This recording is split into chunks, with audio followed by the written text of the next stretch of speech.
Halo smart people, selamat datang kembali di channel Guru Sekolahan Non Normal. Sebelum kita memulai bahasan kita kali ini, silahkan dicolek dulu tulisan subscribe di bawah video ini ya. Karena subscribe dari kalian sangat berarti bagi channel ini. Oke, jangan berlama-lama lagi, mari kita mulai saja pokok bahasan kita kali ini. Teks cerpen. Apa ada masalah dengan kata ini?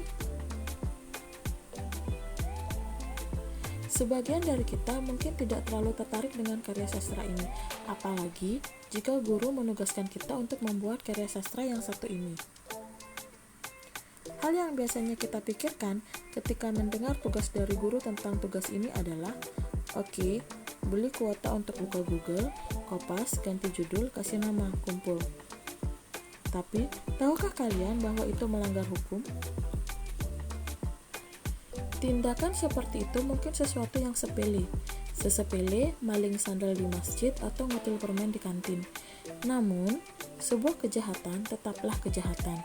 Jadi, daripada kita hidup dengan menjadi seorang penjahat, maka pada video ini saya akan memberikan sebuah jembatan keledai bagi kita yang pusing karena tidak ada ide saat menerima tugas membuat cerpen.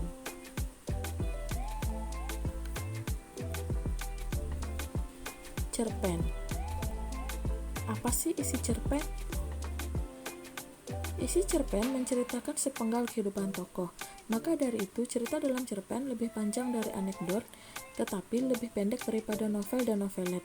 Biasanya, cerpen terdiri dari 3-7 halaman.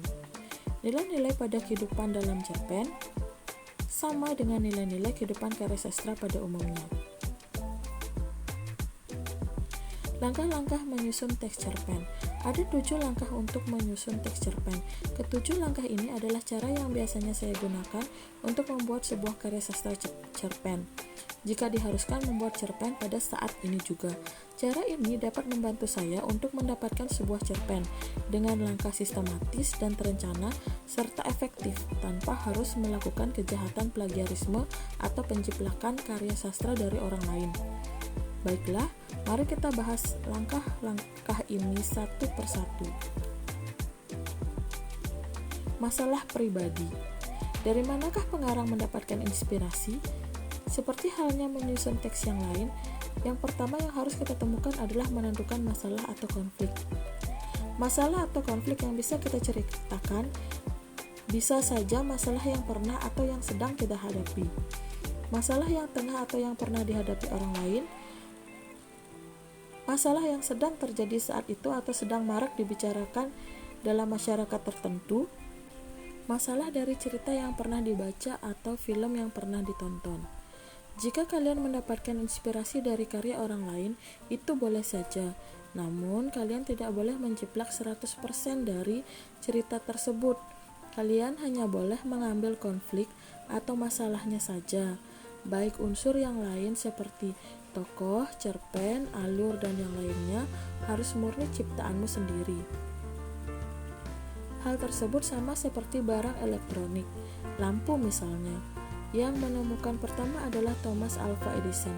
Namun, penemu-penemu lain menggunakan hasil penemuan tersebut untuk mengembangkannya menjadi berbagai macam jenis lampu, seperti yang telah kita temui saat ini. Hal yang mirip juga dapat terjadi dalam dunia sastra. Hal seperti itu dinamai dengan mimesis. Saya akan mengambil satu contoh, misalnya tema atau masalah kenakalan remaja.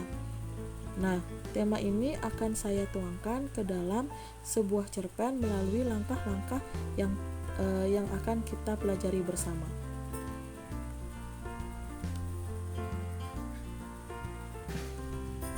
Langkah pertama, yaitu membuat kotak berpikir konsep tokoh. Jika kita memperhatikan pada konsep tokoh itu, maka yang dapat kita lihat adalah rancangan dari latar belakang dan karakteristik fisik serta psikis dari setiap tokoh. Tokoh satu, yaitu tokoh utama pada cerpen ini, memiliki latar belakang yang mirip dengan tokoh dua. Latar belakang yang mirip itu menghasilkan masalah yang sama.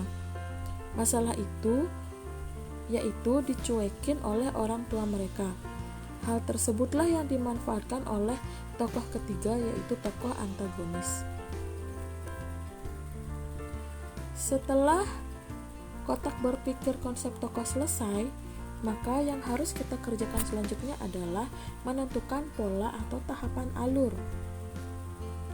Kita harus memilih salah satu dari 3 jenis alur yang ada. 3 jenis alur tersebut adalah alur maju atau progresif. Alur ini dimulai dari pengenalan tokoh, pemunculan masalah atau konflik, konflik menegang, klimaks, konflik mereda, kemudian lanjut ke penyelesaian. Jadi berturut-turut secara kronologis. Selanjutnya alur mundur atau regresi, yaitu diawali dari penyelesaian berturut-turut mundur sampai ke pengenalan tokoh. Yang ketiga yaitu alur campuran atau maju mundur, yaitu dimulai dari klimaks atau konflik menegang juga boleh, lalu mundur ke pengenalan tokoh atau pemunculan konflik, lalu dilanjutkan ke konflik mereda dan penyelesaian. Langkah selanjutnya yaitu kotak berpikir konsep cerita. Pada contoh yang terdapat pada video ini yaitu kotak berpikir konsep cerita menggunakan alur maju. Jadi, setelah mengetahui alur yang dipilih, maka tahap selanjutnya adalah membuat atau menentukan dari mana kita memulai. Ingat, ketika kita memilih alur maju, maka yang harus kita ceritakan lebih dulu adalah pengenalan tokoh. Maka pada contoh ini, konsep cerita dimulai dari pengenalan tokoh 1 dan tokoh 2 berikut dengan latar belakang masalah yang mereka hadapi setiap harinya. Setelah konsep cerita sudah selesai sampai ending, barulah kita memikirkan judul cerita. Bagi setiap pengarang, karya sastra yang dihasilkan ibaratnya anak yang telah ia lahirkan. Selayaknya bayi yang baru lahir, maka sudah menjadi kewajiban orang tua untuk memberi nama bagi anaknya. Nama ini akan disesuaikan dengan ciri fisik, tanggal lahir, ataupun diusahakan semenarik mungkin. Begitu juga saat memilih judul. Judul pada cerpen diupayakan semenarik mungkin dan disesuaikan dengan cerita yang telah dibuat dan konflik yang telah dipilih. Maka judul yang telah saya pilih pada kotak berpikir konsep cerita tersebut adalah Meretas Perhatian. Saya memilih judul Meretas Perhatian dilihat dari di mana para tokoh utama berusaha ngehack dalam tanda kutip perhatian dari kedua orang tua mereka masing-masing walaupun dengan cara yang berbeda. Setelah kita memiliki judul, maka yang harus kita lakukan yaitu mencari angel yang tepat untuk membuat paragraf pertama sebuah cerpen. Seperti halnya kita membidik sebuah foto atau selfie, kita tentu memiliki angel-angel favorit saat kita berselfie, baik dari kanan, dari kiri, dari atas, ataupun dari bawah. Nah, itu akan menguntungkan bagi kita saat kita berselfie agar kita kelihatan lebih cantik atau lebih menarik, lebih tampan atau lebih bagus posenya. Nah, begitu juga dengan cerpen. Menulis paragraf pertama itu ada berbagai macam tipe. Tipe yang pertama yaitu dengan memunculkan masalah yang harus diselesaikan oleh karakter atau oleh tokoh. Nah, memunculkan masalah ini biasanya menjadi favorit para penulis. Pembaca juga menyukai tipe yang satu ini, karena seperti manusia pada umumnya selalu tertarik pada masalah, khususnya yang terjadi pada orang lain.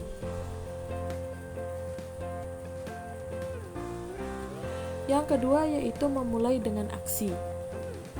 Jenis pembukaan ini langsung melompat ke tengah cerita tanpa latar belakang. Sebuah insiden memotong sebuah latar belakang yang bertele-tele, atau biasanya hadir dalam draft awal.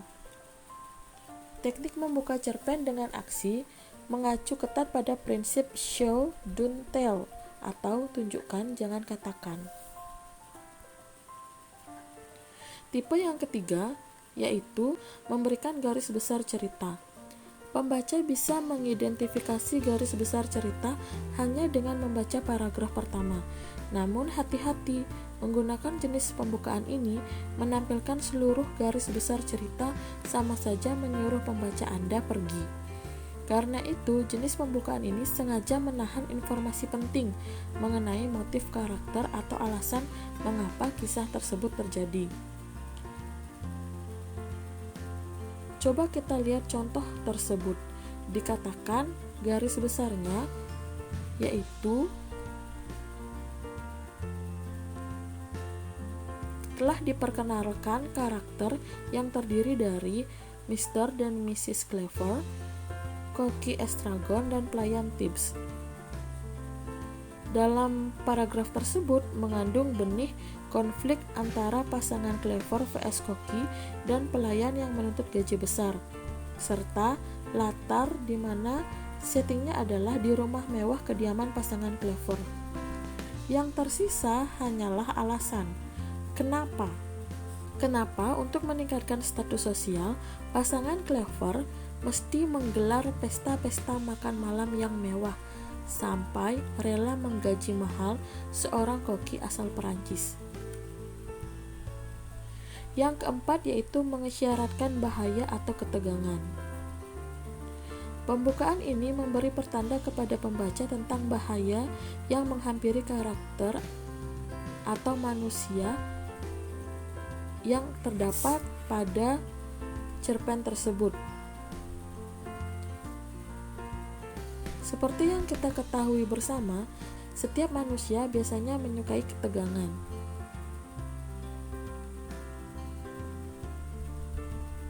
Yang kelima yaitu menampilkan lokasi cerita. Membuka dengan tempat kejadian hanya jika tempat tersebut berperan besar dalam cerita. Pembukaan ini memberikan petunjuk kepada pembaca adanya hubungan spesial antara lokasi kejadian dengan karakter dan tema cerita secara keseluruhan. Kita sudah selesai dengan tipe-tipe atau cara untuk membuat paragraf pertama. Mari kita lanjutkan ke langkah yang paling terakhir, yaitu editing. Editing merupakan kegiatan paling akhir dan dapat menaikkan nilai keindahan sebuah cerpen. Dengan membaca ulang karya kita, kemudian memperbaiki ejaan yang salah, pilihan kata atau diksi menjadi lebih dramatis, lebih indah maupun lebih efektif, maka akan meningkatkan nilai estetika karya sastra yang kita ciptakan. Oke smart people, akhirnya bahasan kita tentang menyusun teks cerpen telah selesai. Jangan lupa like, subscribe, serta share sebanyak-banyaknya video ini. Terima kasih atas perhatian kalian. Bye-bye, sampai jumpa.